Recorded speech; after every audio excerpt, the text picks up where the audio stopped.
Hi there, Alana here from Black Hat Knitting Company. In today's knitting tutorial, I'm going to show you how to decrease in the herringbone stitch. When I first learned herringbone stitch, I couldn't find anything out there about decreasing in herringbone stitch. And my impression is a lot of people don't do it. A lot of the patterns I see in herringbone are all straight and not, there's no decreases in them. So this is just the way that I came up with. And it's really intuitive, very simple, and it works really well. So before we get started, I wanted to show you a finished item that's made with herringbone. This is my ball busting hat, which is just a rib stitch in the border and then herringbone for the rest of the hat. And you can see that there are 4 points of decrease at the top. And one of them is actually right here. So it's actually pretty invisible. It does not stand out. Another one is right here. You can kind of see it if you look closely, but if you don't look closely, it really just blends into the rest of the hat. So that's just to show you what this is going to look like when you're done. It's really quite an effective way of decreasing and practically invisible. So the first thing that I'm going to do, and this is in the instructions for my pattern, is I place my stitch markers. So I always have a stitch marker that's a different color, or even it can be a different kind of stitch marker to mark the beginning of the round, because you want to know when you've reached the end of the round. So this is a silver one that I'm just going to put on to mark the beginning of the round. And then in my pattern, I'll tell you how many stitches between stitch markers, but roughly we're going to separate this into 4 sections. So if this is the beginning, I'm not going to be precise just for the purposes of the video. But obviously, if I was doing this for real, I would count. But we'll basically have another one over here, and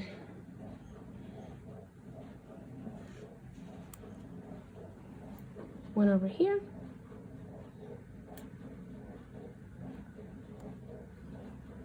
and the last one over here. So if you haven't seen my first video on how to do herringbone stitch in the round, I would recommend watching that video first, because you want to know how to do herringbone stitch before you learn to decrease in herringbone stitch. So for our first decrease stitch, what we're going to do is, if you remember in the regular herringbone stitch, we always knit 2 together and then we slip just the first stitch off. And we repeat that. So for the decrease stitch, what we're going to do is we're going to knit 3 together,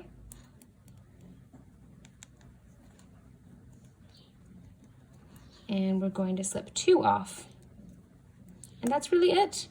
So you're actually doing the same stitch and you're just decreasing by 1 right there. And when I'm doing my decrease stitch, I try to pull that yarn a little bit extra tight, because I don't want the decrease seam to be super visible. So now that I've done my decrease stitch, I just go back and do a regular stitch. And then the way that it's laid out in my pattern is that you would knit your regular stitch until you get to the stitch marker. So I will do that now. Okay, so I've just knit herringbone stitch now, just the regular herringbone for this first section, and I've stopped when I have 3 stitches left before the stitch marker.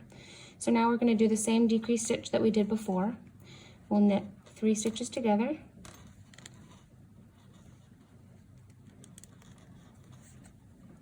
slipping the first 2 off. So now we've encountered the same thing that we did when we were knitting our regular herringbone stitch in the round, is that when we get to the stitch marker, we have this 1 stitch left. So we leave it there, we don't move the stitch, we just take our stitch marker off,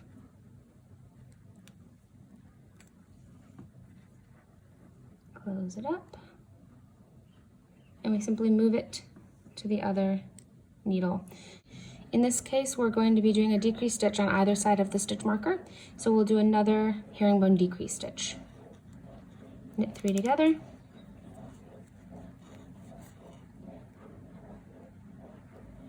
two stitches off, and now pull it a little extra tight, and now we'll go back to our regular herringbone stitch of knit 2 together, 1 off,